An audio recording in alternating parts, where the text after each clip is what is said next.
الباب السادس دمبغال جيغا بانغال باب كو دمبغال نواقض الوضوء في فرتاي سالغي دين الحديث 65 حديث تشابان دي جيغو جوابون عن أنس جتامة أنس رضي الله تعالى عنه قال وما كان لاتك أصحاب رسول الله صحابة بن الله بن صلى الله عليه وسلم على أحده أفهم جمعنا مكة كان كنلا تيجي و ينتظرون العشاء بحبتة جيجة دم باو بجولي فتورو حتى تخفق رؤوسهم هاكو اما بدلي يو كفري على كو هات صوت يو ثم يصلون رفتي بإمو بجولي رانون سيليريوني ولا يتوضعون بسلي وتاكو وأن نقول إن أخرجه أبو داود وصححه الدارقطني واصله لسل حديث في مسلم كمسلم وأن نقول إن صوت يقول تون ستاي جوم والاكي داني صوت يقول بنتا سلي وأن نقول إنه ستاوينو صوت يقول بنا سلي سابا بنلا دون سوني حبيتي كجيجة دين هابي صوت يكي ɓe juulidatano e nden soƴƴande ɗon ɓe salligaki kono koyen andu soƴƴagol bonnata salligi wan aishata ƴettama e nene men aicha radiallahu taala anha qalat ɓe maki ja'at fatimatu binti abi hubayshin oɗo fatima binti hubaysh oɗo ari ko ɗum woni ila nabii faade kannabaji allahu sallllahu alayhi wa sallam fa qalat o maki kanko sonnajo mbimana ko landagol fi dina makko kan o ari ya rasulallahi kayone laaɗo allah o inni min imra'atun komi sonnajo ustahadun jargaɗo fala athar mi laaɓata few ene min joni afa ada assola mi terto juulugol min furay ɓaala mi laaɗo maki la accitata juulugol innama daliki andu konko heɓuma ɗon mi mana ɗan ƴiƴam koni yaltude ɗon irqun ko ɗum wiyete irqu ko wiyete irqu ko ƴi'um ko ɗaɗum taƴata ka renga hande kadi yiƴanɗa wona yuppotoɗan ɗan kupata walaysa bi haydin ɗum ɗo wona filordu fa ida agobalat si fewtiti ko ɗum woni si hewti awalegoy haydatuki filordu ma wowndundu fada'i salata accutu juulugol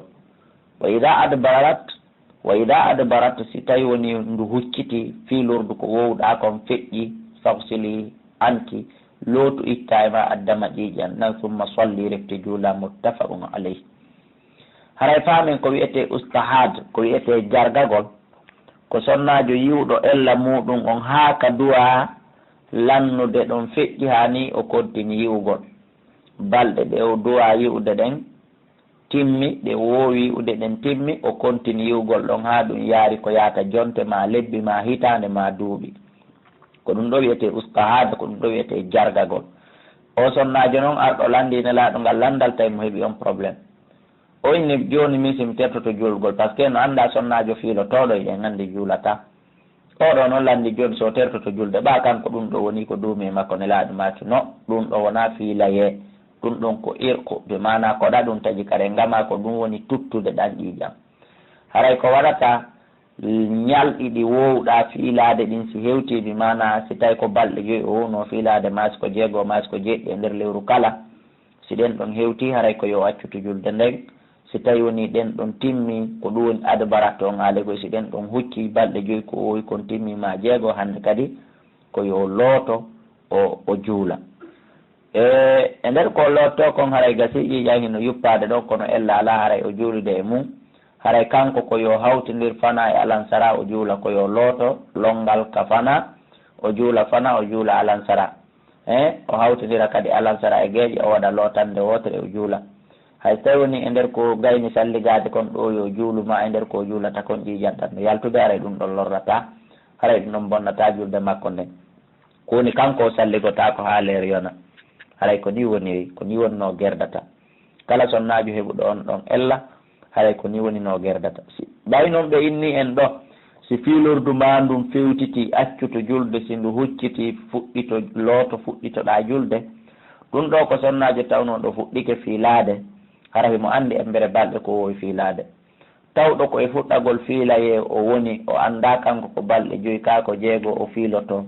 fuɗɗande makko nden o woni jargaɗo ɗon kisan. haray hande kadi ko yo gollitir aada ɓurɗo lollude on ka sonna ɓembi mana balɗe 5 e balɗe 6 e balɗe 7 ko ɗeɗo ko ɗiɗo aadaji ɗiɗi ɓuuri lollude e sonnaɓe ɓen mi mana lewru kala lewru ko yo jooɗo balɗe 6 hara o juulali si ɗen balɗe 6 ɗon feƴƴi o looto o hawtonira fana e alansara o looto lootande wotere o juula fana o juula alansara aray ko ni wonno warrata wallahu ala wa alam. walil Bukhari no ka imam Bukhari ne laaɗo maki tumma tawadda i refti salliganoɗa noon ndey li kulli solatin kala julde. wa ashara muslim sappi ila annahu faade no kanko hadafa ha o monti o hadisa amdan e teware kono hadisi on no selli mi mana fana e alansara ko lootande longal nde wotere kono so gayni lootade longal ngal o salliganoto fana o juula alansara on kadi si yoni o salligano kadi o juula hay yiyandanno arde e hakkude muɗum hara ella ala si woni fotiroɗen e geeƴe ɗum ɗon kadi waɗa lootande longal kadi feere kono toujours waɓutu kala o salligoto kono waɓutuji ɗiɗi wona ɗin ɗon ɗi kafay lootande si wona julde subaka nden ɗon ko kayre tun lootande longal ko kayre tun kadi salligi. wan ali yettama ali bun abi talibin radiallahu taala anhu qala o maki kuntu min mi laati no ko sayna ali en makude o wi mi laati rajulan komi gorko madda an hewɗo yaltugol madda o wiyete madda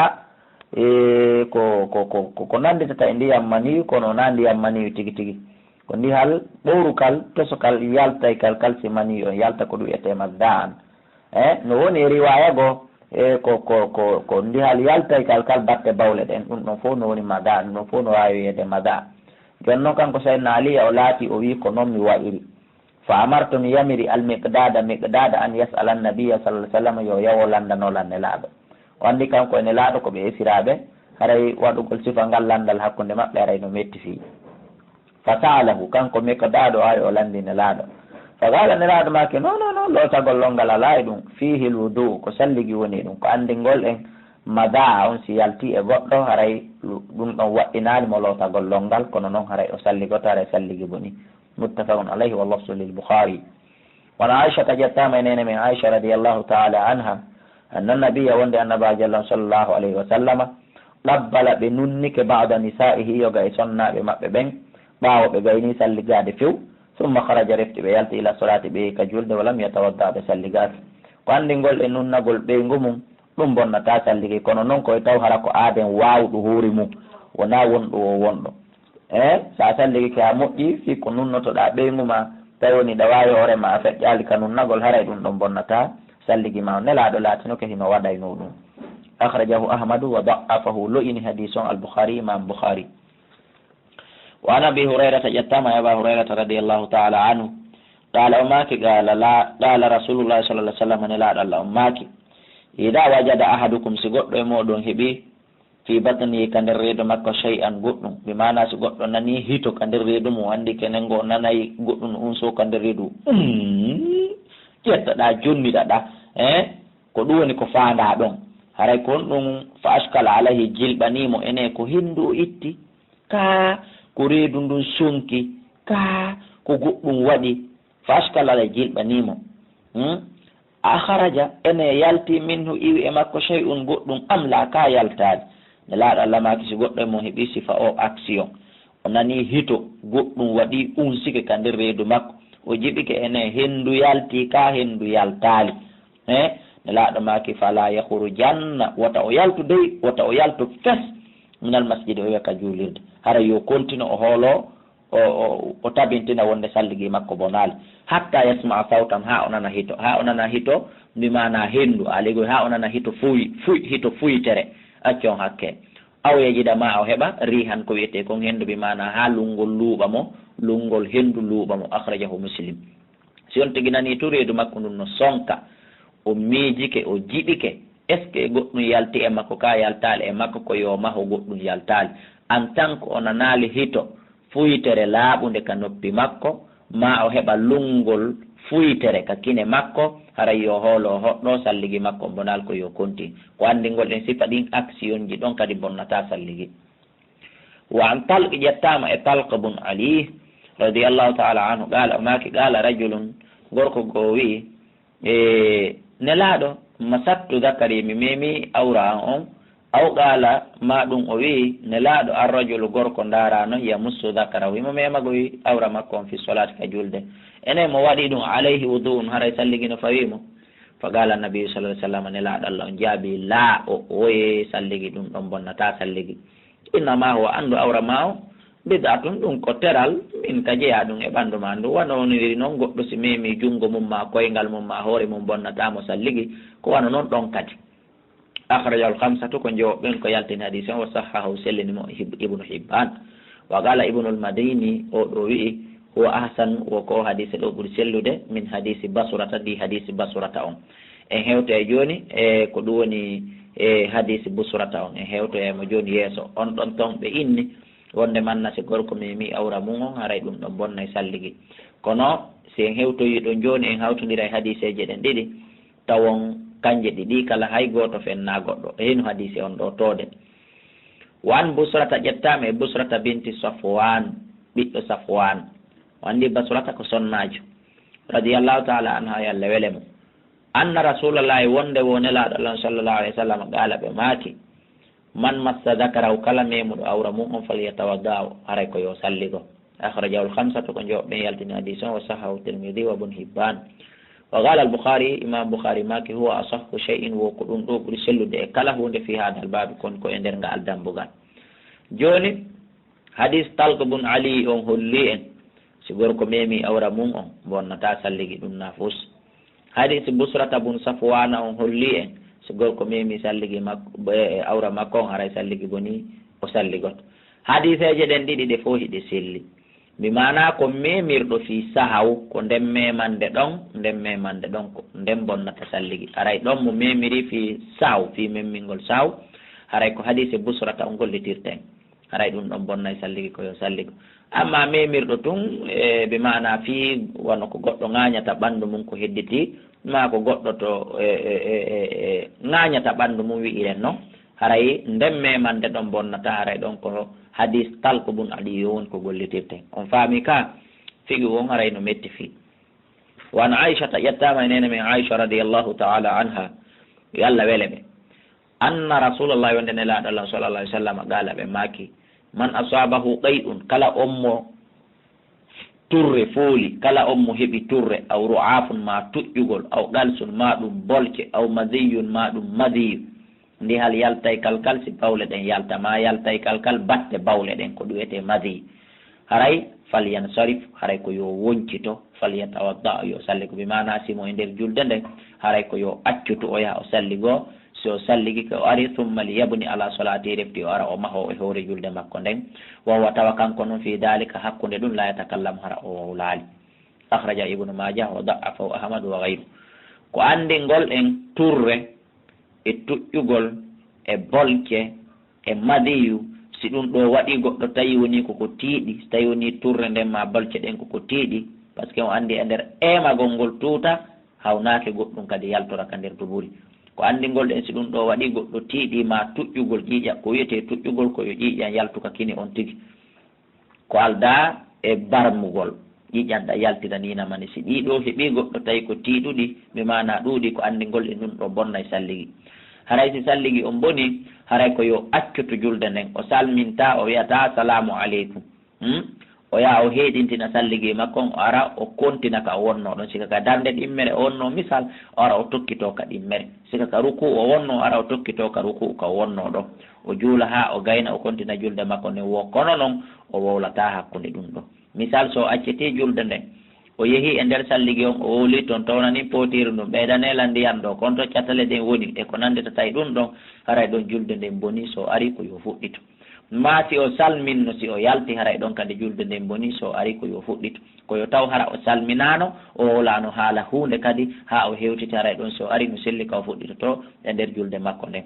eyi ko hadisa ƴettaɗo nene aicha ko rasulu alayhi salatu wassalam won ko maki hadise on wona min abdoullahi kala min mi jangganayi en woni mi fillitano en si tawi noon on tigi natoyay ka hurgo e hurgo kanugo haray ɗon ko ɓuuri labede si salligi on boni ko yo o salmin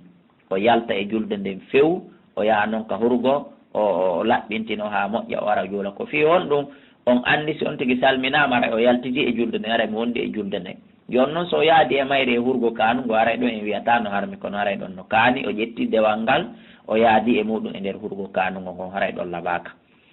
wan jabiri ƴettama e jabiri bun samrata radiallahu taala anhu anna rajulan wonde no gorko goo inde oɗo wowlaka sa'ala nabiya o arno landi annabaji allah sallllahu alayhi wa sallam o inni enene laaɗo atawaddau e yomi salligo min luhumil ganam immurde tewu dammi ɗin simi ñaami ɗum bonna e salligi ala mi laaɗo maki en siita si ɗa faala ɗa wawi salligade si wona ɗum ñamugol tewu tan mi bonnata salligi ɗala o landi kadi o wi atawaddau e yomi salligo min luhumil ibli immorde tewu ngeloɗi ɗin simi ñaami ɗala ne laaɗo maki ɗon noon naam akhrajahu muslim ko imam muslim ko yaltini addition ko andingol ɗen mo ñaami tewu ngelo bara salligi wo boni kono en yiyoy hadiseje ko yeeso ko hollata ñamugol tewu kala façon tewu haray hollali hino bonna salligi haray ko ɗum ɗon ɓuuri jircude ko fi on ɗum ɓe maaki ɗo si tawi woni ka nayi ma ka dammi haray o oye wota o salligo bonnata salligi ɓe maaki kan in siita siɗa faala salligo siɗa faala accuɗon amma ka ngeloɗi kañum ɗon ɓe ni naam koyo salligo ko saabu ko wiyete kon ngeloba kañum no wonde cheytane kañum ino wuuride cheytane ko ɗum addi ɓe maaki wonde manna naam yo salligo kono haqiqa tan hollali ñamugol ngol tewngol tun hino bonna salligi haqiqa tan haray salligi wonali وعن ابي هريره يتم ابا هريره رضي الله تعالى عنه قال وماك قال النبي صلى الله عليه وسلم لا ماك من غسل ميتا كلا لوت دو فوري فليغتسل ركان كدي لوت ومن حمله كلا روندي دو فوري فليتوضا يصلي kono haray ɗum ɗo yamirore nden ko yamirore laɓɓingol ɗon tigi ko amru tanzih wona saray ko yamirore waɗɗike hollali mo rondike fure simo salligi no salligi boni ko forcé be o salligo mamo looti fure haray ko be o looto longal wona mani yalte e makko wona hunde ko kono mo rondike fure no ɓuuri labeede yo salligo heɗintina salligi ko wana noon kadi mo looti fure no ɓuuri labeede yo looto longal kono haray hollali waɗɗike longal haray longal waɗɗaki hollali kadi ɗa salligi on boni ɓe mana yamirore nden ko yamirore laɓɓingol akhrajahu ahmadu an-nasa'i wa tirmidhi wa hasanahu mu'in hadith wa qala ahmad imam ahmad kanyum make la yasihu shay'un fi hadha al-bab huwa hunde sella ngal tambugal lo wa abdullah ibn abi bakr yatam abdullah ibn abi bakr huwa abdullah ibn abi bakr ibn muhammad ibn amri ibn hazmi o ko ansari yankejo ni yattama e oɗo wona en faamu ko muhammadu ɓiɗɗo aboubacry mo annduɗen o anna fil kitabi wonno hino ka nder deftere anna fil kitabi wonno hino e nder leetere alladi on katabahu rasulullahi sallllahu alayhi wa sallam mo nelaɗo windanno li amri bun hasmi oɗo sahabajo wiyeteɗo amri bun hasmi no jeeya e leetere ko nelaɗo allah on windani makko wonde an la yamassal qur'ana wata memo qur'anare nden dey illa tahirun si wona laaɓuɗo laaɓal fandangal ngal ɗon ko hara on tigi no laaɓi iwi e longal himo laaɓi kadi e salligi mi mana hara o mara longal ngal o lootaki mo looti longal ha laaɓi pos salligi kadi ha laaɓi nelaɗo windanno oɗo tawi ɓe lammini mo nokku goo hiɓe windani mo lettere ɓe wattuno ɗum ɗon nder ton haray teddungal ma hella ka wonirɗon ton wota jaɓude ɓa ka woni landitorte ɗon goɗɗo mema qur'an hara o laaɓa ko andingol e mo mema e qur'an ko yo salligo allahumma si tawi qur'an on ko juzu hara hino sellani janngowo ma jannowo ma labudda ko be o ƴetta o janga ma ko be o ƴetta o janna si tawi qur'an on ko juzu timmara hino sellani mo ka o mema o salligaki amma qur'anare timmude nden wonɗo wonɗo sellataka o mema nde o salligaki si ndiyan ala ma mari barme ko yotama o ƴetta qur'anare makko nden wan aishata ɓe inni rawahu malik ko malik filli hadis on mursalan waɗi mo mursal wa wasalahu jokkidir mo annasai wa ibn hibban wa huwa hadis on wo ma'lulun ko ellinɗo gokkum wan aishata ƴettama nene min aicha radiallahu taala anha qalat ɓe make kana laatike rasulullahi nelaɗo allah sallllahu alayhi wa sallam yadkurullahi ɓe jantotono inde allah nden ala kulli ahyanihi e dow kala alhaaliji maɓɓe ɗin e kala sa'iji maɓɓe ɗin kamɓe haray ɓe wadde adkar rawahu muslim wa allagahu wengi hadise on al-bukhari imam bukhari ko andingol en fi salligi ma boni ɗum wota taƴi waɗugol ma adkar fi kala enen noon hiɗen andi salligi ɗe o en salligaki o onon kan hiɗen andi en waɗata askar enen hiɗen foofi e ɗum dewe ɗiɗi ma ɗum dewe tati jama on hino tertiɗen jama on hino hawkiɗen jama on hino raɓɓindini eɗen ko wiyete kon jantagol inde allah ko wiyete kon du'a ko wiyete kon jarnugol Allah anditanamo nemaji makko ɗin andanamo ɗeɗo tati jama on hino yani e nder ɗeɗo dewe moƴƴa. Awa sa waɗi adkar ha salligi ma boni si ndiyan no woodi no laba ya yaw heɗintina kono si ndawi woni ndiyan ɗan ala ma salligagol ne waaki ko andigol ma fi goɗɗo salligaki hatta o jangga adkarji makko ɗi hara yalla ala e mum. wan anas ƴettama e anas ibn malikin radiallahu taala anhu anna nabiya wonde annabaji allah sallallahu alayhi wa sallam ihtajama ɓe hombitino wa salla ɓe yehi ɓe juuliri noon walam yatawadda ɓe salligaki akhrijahu dara ɓutuni wala yanahu o wagginɗini hadise on ko anndingol en hombitagol bonnata salligi d' abord kon ɗo wiyete hombitagol buy e men annda ko wiyete hombitagol awa anndanɗa hoorema ko ñawdande nde anndanɗa hoorema koko ittata ñaw ko pikiru ittata ko comprimé ittata hay ɗaɗi e keɓe ko ɓuri dolnude pikiru kon ko tawata hay ɗum ɗon ittata ko wiyete kon hombitagol nelaɗo ino hombitatono mawɓe men kadi ino hombitatono kala mo annda kon ɗum hombitagol awa yo noddu ka numéro téléphone ji endikanemo moƴƴe en wata indukude ɗum ɗon ɗo ko en andinimo tun ɗo ko ñawdande daguide ka islam yaltinayde ñabbuli e nder neɗɗo ko tata ordonnance e opération wata yaltinde ko tata hino welsinda e mum fenɗo amma mono humpa o nodda en ka numéro téléphone 67 60 53 09 68 60 53 09 ma ɗo waɗa 63 ma o waɗa 60 o waɗa même numéro. wan Muawiya yettama e Muawiya radiallahu taala anhu yo Allah subhanahu wa taala on welemo qala rasulullahi sallallahu alaihi wasallam nelaɗo Allah maki al aynu wika ussahi wo ko gite ɗen woni ɓoggol saku hunkun fa ida namatil aynani so gite ɗen ɗiɗi ɗanike istalaqal wika'u haray ɓoggol ngol firtike saku hun ko fanda ɗo kon ko duburi on ɓoggol ko fanda kon ɗo ko gite ɗen awalegoy ko en tant que gite ɗen no udditi haray duburi on hino ombi kanji ɗiɗi ɗi udditototako nde wotere en tant que gite ɗen wonde munnori haray ɓoggol haɓɓira kunkun hunduko duburi on haray ɓoggol ngol firtike ko andingol en awalegoy goɗɗo salligi makko hino selli salligi makko hino tabiti en tant que o ɗanaki ka o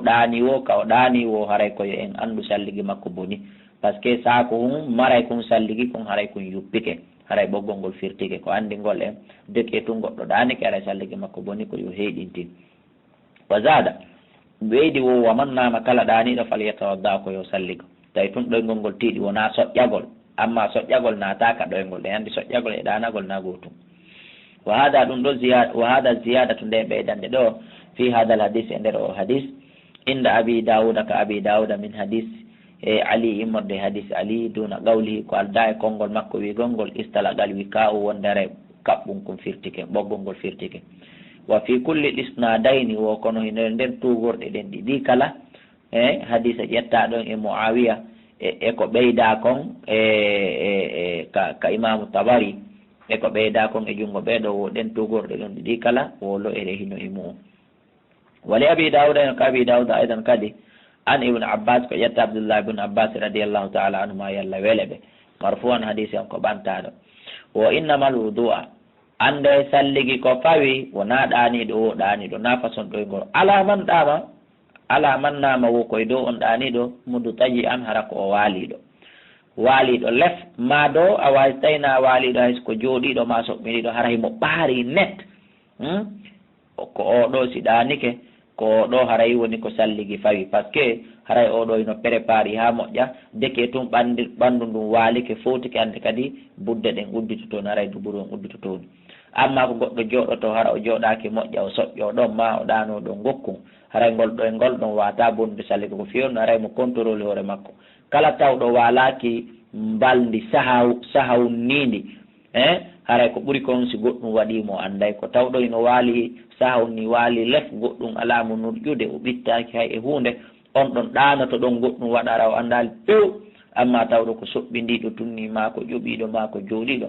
on ɗon o ɗani ɗoygol ngol ko ngol tiiɗi o goɗɗum waɗay toon anda par ce que o walaki moƴƴo ɓe mana ɗoygol tawgol ngol shar'ini yo sallige ko ɗoygol waaliɗo ɗaani wa fi isnadi no nder tugorde nden da'afullah ere aidan kadi wa ibn abbas yattama abdullah ibn abbas radiyallahu ta'ala anhuma anna rasulullah wonde laaɗo allah sallllahu alayhi wa sallam qala ɓe maaki ya'ti ahadakum hino ara goɗɗo e mon ash-shaytanu iblisa o wiyeteɗo cheytane himo ara tawa goɗɗo e mon fi solati ka julde fa yanfuku ara o wutta fi maq'adatihi ka nder fowre makko. Iblisa ko bonɗo, ko ɗum waɗi si tawi woni no juulede nelaaɗo allah maaki sawu ɓe maakayno sawu sufufakum wa atadilu wa taqarabu, heɓɓindire saffeji moɗon ɗin daro ɗon ɓattodiɗon hiɓɓodiro, almankibu bil mankibi wal qadamu bil qadam, ɓe maaka balawal e balawal, hundu e hundu, holɓundere e holɓundere, teppere e teppere, teddudi e teddudi. ɗo andi ko ɓe makirta ɗum si tawi ɗen juulude en dariki en acci espace hunko kum faddu hakkunde men iblisa ko ɗon arata ɓiso, ko ɗum waɗi koyen hiɓɓodi. to laaɗo maake iblisa hino arata goɗɗo hino jooɗi no tayyade ma no jooɗi hakkunde e sujjude yeɗen ma hino dari o ara o ɓiso ka boɓi on tigi ɗon ka hakkunde buse fowe ɗon fowe on tigi ɗiɗi o wutta nder ɗon waɗa nder ɗum pour fiyo on tigi sikku o bonni salligi salligi makko o bonni fiyo o accoto julde nden o yaha o naata e bokko bakkare e salligagol ha waɗu toon feƴƴira mo ndem tawa o itta salli tawa o itta hendu few tawa ko iblisa on ko fayi muɗum. laaɗo maaki awa iblisa no ara waɗa ɗum goɗɗo e moɗon o wutta ka nder fowre makko fa yukhayyalu ilayhi o waylitanamo alegoy o jilɓinanamo annahu wonde kanko ahdasa o itti hendu bimana o waɗi tayre o itti hendu walam yuhdith tawa noon o ittali hendu. laaɗo maaki fa ida wajada dalika si goɗɗo e mum heeɓi ɗum si neɗɗo heeɓi ɗum e nder julde makko nden haray ko sifa o yaha hadise nane net haray ɗo kadi fala yansarif wota o accoto dey julde nden wota o woncito o yalta o accita janngugol ngol ma juulugol ngol ma bayana on o yaha e salligagol wota o waɗ ɗum yo jooɗo yo kontin ndewal makko ngal hatta yasma a sawtan ha o nana hito sifa no wi'irno ɗen non nanen aw yajida rihan ma o heɓa lungol akhrajal bazar. si wona ɗum iblisa si andi ɗum o ñallay wonde ɗon hara o juulali o salligo to wara tun iblisa an kadi waɗa pour o sikka o yetti en ɗo ya kadi o salligo ko noon o kontirta hara o juulali o janggali. iblisa ko bonɗo. wasulu hadise asili hadise on fi sahihayni no ka Bukhari ka Muslim min hadise Abdullah ibn Zayd hadise ƴettaɗo Abdullah ibn Zayd wali Muslim hino ka Muslim kadi an Abi Hurayrata ko ƴetta Aba Hurayrata radiyallahu ta'ala anhu yo Allah wele mo naha o sifa o hadise ɗo justo hino ton kadi. walil Hakim hino ka Hakim kadi an Abi Sa'id ko ƴetta Abi Sa'id marfu'an hadise on ko ɓantaɗo ha tawoyne laaɗo wonde ida jaa ahadukum shaytan si shaytan ari tawi goɗɗo e moɗon faqala o innaka an qad ahadasta gomɗigoy a salligima on bonigoy a waɗi tayre ɓe mana a itti hendugoy. iblisa no ara haalana goɗɗo e mum ɗum kadi salligima on boni falyaqul haray on tigi wi innaka kadabta ande a fenay min salligi an bonal haray ko on tigi jaabu ɗum. wa akhrajahu ibn hibbana bi lafzin falyaqul ko yo wowlu fi nafsihi ka nder wonki makko. a waɗegoy ko yiwɗen ɗo iblisa hino ara haalana goɗɗum ɗum wona wasi hata o aray o wowlananira noppi maɗi mi mana o soyinsinete woni ka nder ɓerdema min joɗa est ce que o salligi am bonano est ce que nane mi yahano hurgo mi salligaki est ce que mi ittali hendu